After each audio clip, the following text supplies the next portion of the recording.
Practical के दिन, जिस दिन आपका प्रैक्टिकल का टाइम होगा उस दिन फाइल सबमिट।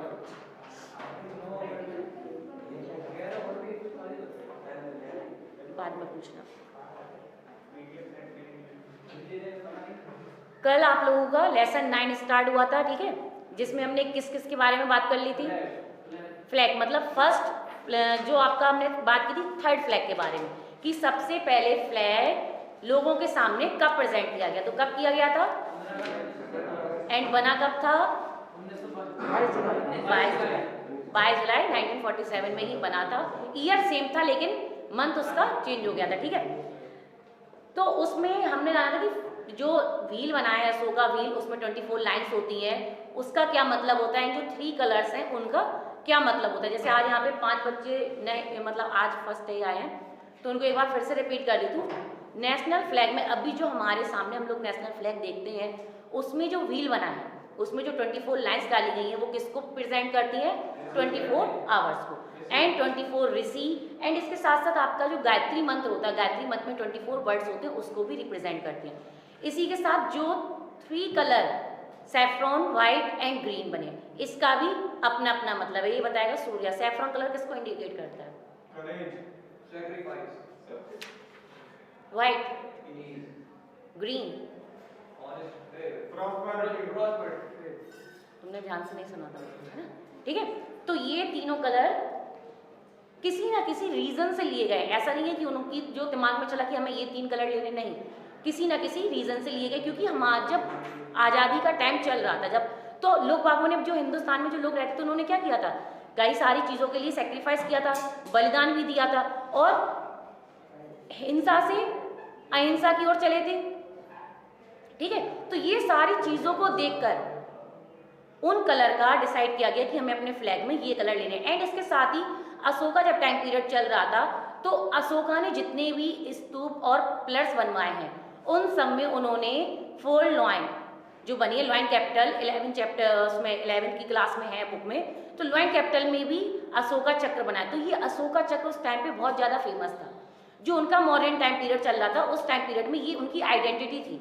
जैसे हर राजा महाराजा का अपना एक नेशनल फ्लैग होता है, तो उनकी वो अपनी आइडेंटिटी थी, इसलिए उस चक्र को नेशनल फ्लैग में रखा गया, ठीक है।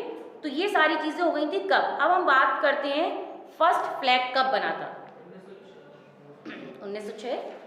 इन the beginning of the 20th century the nationalistic movement of for freedom were going on the to be fast. मतलब आज़ादी का जो एक दौर चल रहा था वो कैसा चल रहा था, बहुत तेजी से चल रहा था। किस टाइम पीरियड में, 20th सेंचुरी में। 20th सेंचुरी में ही तो आज़ादी के लिए सब लोगों ने क्या किया था, स्ट्रगल किया, सभी लोगों ने आंदोलन किया। एंड उसकी सबसे पहले स्टार्टिंग कहाँ से हुई थी, बंगाल से सबसे पहले स्टार्टिंग हुई थी।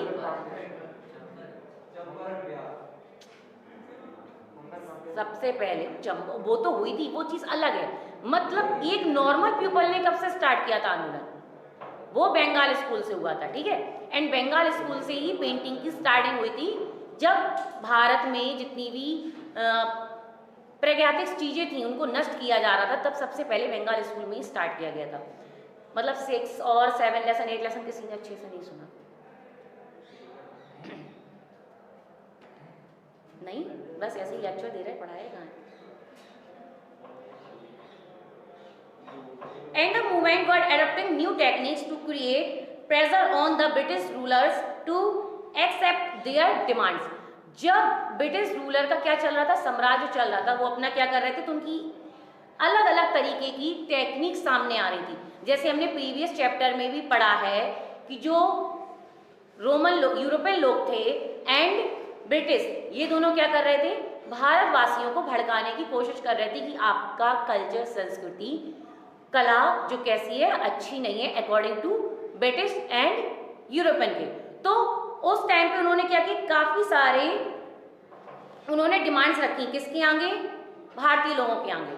जैसे कि अगर आप लोगों ने भगत सिंह का, महात्मा गांधी का या किसी का भी टाइम पीरियड पढ़ा होगा तो उसमें बताया गया कि जब हमको आज़ादी के लिए किस तरह से हताशनाएं दी गई हैं, तो वो सारी चीज़ें इस टाइम पीरियड में भी हुई थी। कब, 20th सेंचुरी में। For the purpose of breaking the unity between the Hindus and the Muslim. तो इस तरह से सबसे पहले क्या किया गया, जो हिंदू और मुसलमान लोग थे उनके बीच में जो एकता थी उसको क्या किया गया, तोड़ने की कोशिश की गई। क्योंकि जब भी राष्ट्र की बात आती है, देश की बात आती है, तो सबसे पहले क्या होता है, धर्म और जाति को विभाजन में किया जाता है। सबसे पहले धर्म और जाति पर ही लोग फोकस करते हैं। अगर अभी हम लोग जैसे अपने उरई में ही एक आंदोलन स्टार्ट कर दें, तो आंदोलन में क्या होगा, सिर्फ दो चीजें पकड़ी जाएंगी, एक तो गरीब लोगों को पकड़ा जाएगा एंड दूसरा हिंदू और मुस्लिम। सबसे पहले विवाद जाति धर्म पे ही स्टार्ट होता है। तो उसी तरीके से इस टाइम पीरियड में भी सबसे पहले जो ब्रिटिश लोग थे उन्होंने किसको तोड़ने की कोशिश की, हिंदू और मुसलमान की जो एक यूनिटी थी उसको तोड़ने की कोशिश की।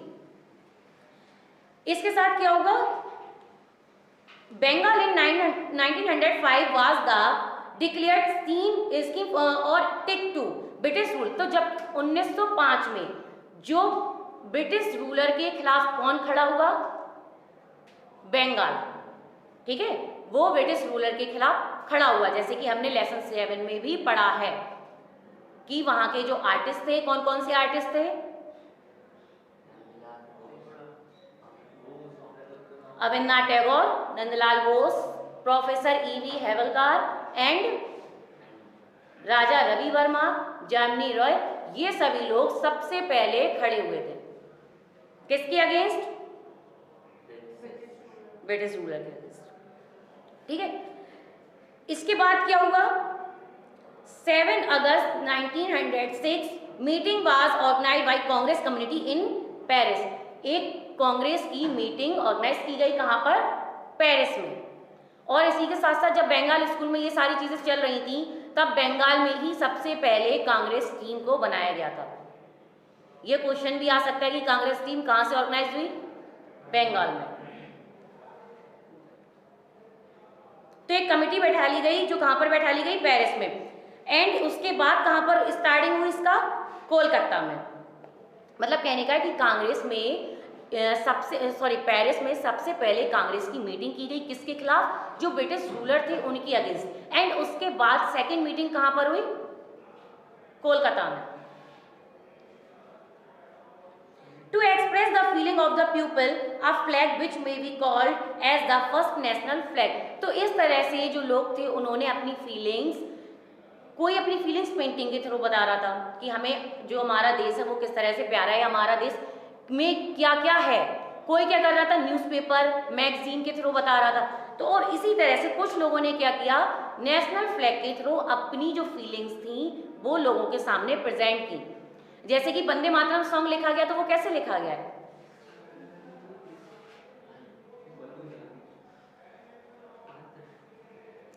बंकिम चंद्र चटर्जी ने जो नेशनल सॉन्ग लिखा वो इसीलिए लिखा था। एंड जब आज़ादी हो रही थी, आज़ादी के लिए जब आंदोलन लड़ा जा रहा था, उसी टाइम पे उन्होंने ये सॉन्ग लिखा था। ठीक है, तो वो क्या थे, एक कविता करता थे, तो उन्होंने अपने उस पैशन को कविता के थ्रू निकाला। तो इस तरह से सभी ने अपनी अपनी जो आइडियाज थे, थॉट्स थे, उनकी जो फीलिंग्स थी देश के प्रति, वो किसी ना किसी तरीके से लोगों के सामने आए। जो लोग ब्रिटिश और यूरोपियन के पक्ष में जा रहे थे, उनको उन्होंने ये सारी चीजें प्रेजेंट की, जिससे कि वो सारे लोग अपने कल्चर एंड नेशनल के प्रति प्रोत्साहन प्रदान करें, उससे अलग ना हो।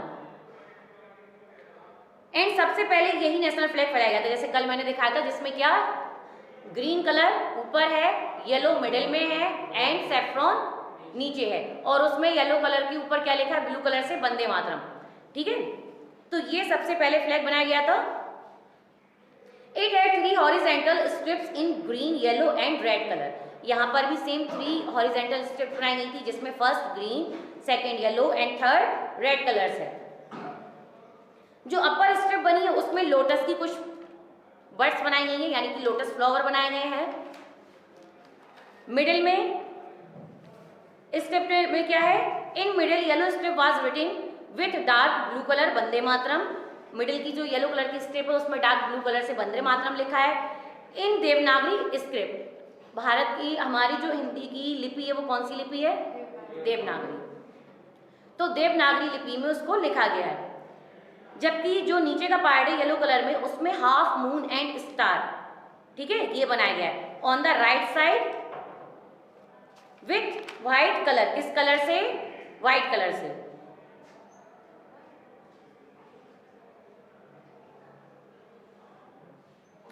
सेकंड फ्लैग इसमें टाइम पीरियड नहीं दिया गया, तुम जो बुक लाए उसमें लिखा है टाइम पीरियड किस टाइम में बनाया? 1940 नहीं, डेट नहीं लिखी है।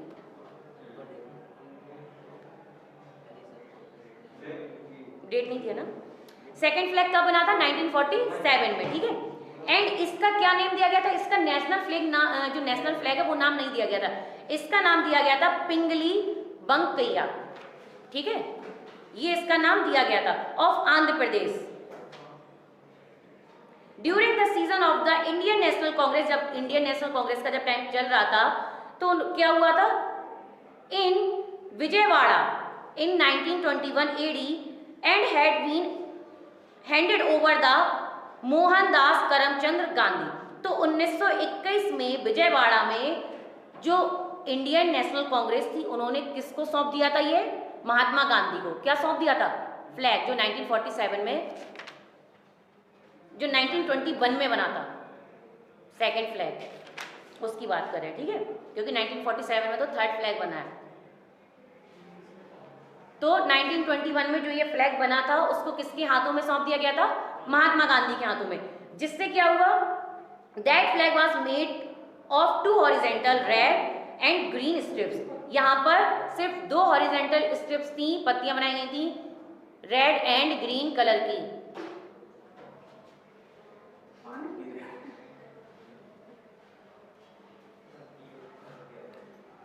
Green strips and in the middle was mark Gandhi चक्र। जो गांधी जी का जो चरखा था उसको मिडिल पार्ट में, यानी जो ग्रीन कलर है वहां पर प्रेजेंट किया गया। किस कलर से? डार्क ब्लू कलर से, इस तरह से।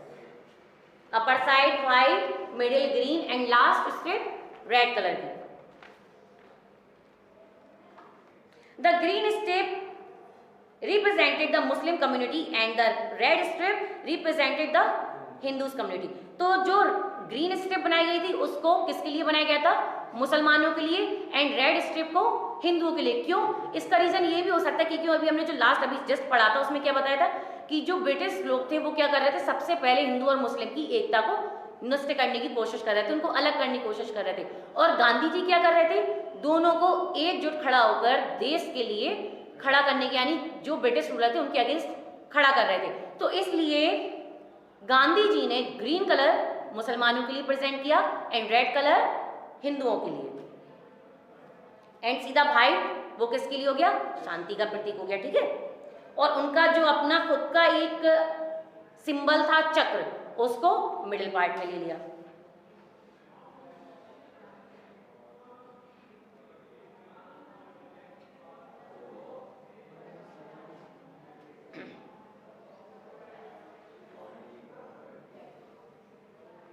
और ये चक्र क्यों लिया गया? White strip represented to the other communities living in India while the chakra was a symbol of progress. क्यों? क्योंकि तब गांधी जी का चरखा ही उस टाइम पर ज्यादा फेमस था और इसीलिए उसको एज अ सिंबल लिया गया।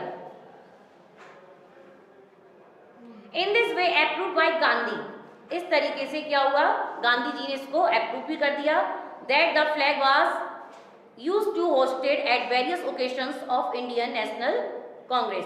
जब कोई भी ओकेशंस होते थे राष्ट्र से रिलेटेड, तब उस टाइम पे सबसे पहले इस फ्लैग को ही होस्टेड किया जाता था। उससे पहले जो 1906 में जो फ्लैग बना उसको हमने होस्टेड नहीं किया, ठीक है। All Indian Congress community had not accepted it formally. जो कांग्रेस कम्युनिटी थी उसने इसको एक्सेप्ट नहीं किया।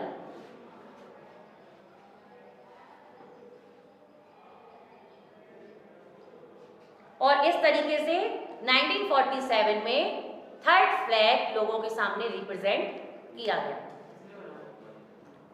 और इसी के साथ आपका जो ये लेसन 9 चैप्टर है वो फिनिश होता है। When was the Indian national flag approved in its current form? पूरा 15 अगस्त 1947। Mention the symbolic analysis of structure of the national flag of India.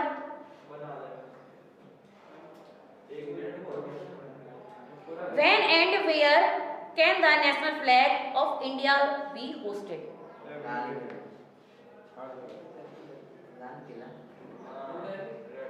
Red Fort, ठीक है। एंड ऑल जितने भी नेशनल लोकेशन होते हैं उस पर रेड फोर्ट पे ही तो फ्लैग रहता है। तो इस तरह से अगर इस तरह से क्वेश्चंस भी आ जाते हैं तो लिख लीजिए, ठीक है।